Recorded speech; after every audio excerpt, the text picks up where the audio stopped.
circles, we come from similar tribes where people talk about fighting for truth.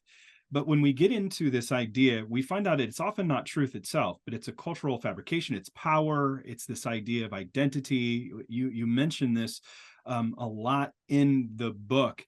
How do we help people to see that there's a power grab at play under the guise of doctrine? How do we help people to see that? I think the way that we do that is unfortunately a very long process. I mean, I think there are a lot of people who would say, okay, how do we sit down and have an intervention in terms of let's replace that with Christianity? I don't think that's the way it works. I mean, it can on a one by one basis in some instances, but not usually.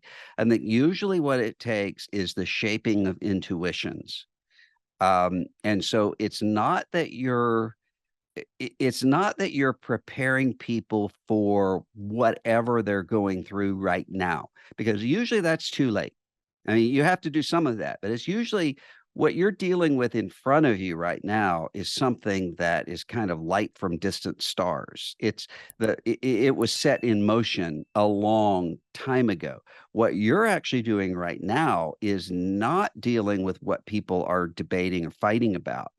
You're trying to prepare them for 2033 or 2043.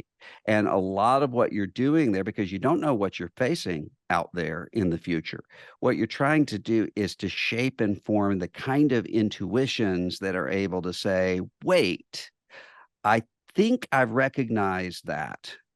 And so they're able to recognize good things because they're embedded in a biblical storyline, and they can feel those things as good, Mm. even if they can't yet kind of articulate why that's the case. And they can see bad things and realize, oh, wait, I've seen this before somewhere.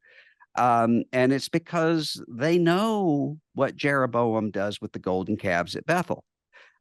Even if they can't articulate it, they know what happens at Babel because they've been in that storyline. And so that takes a long time of not just teaching, but also as my friend Ray Ortland talks often about gospel culture Mm. happening congregation by congregation. It takes that, and it takes a long time for any of us to be shaped and formed.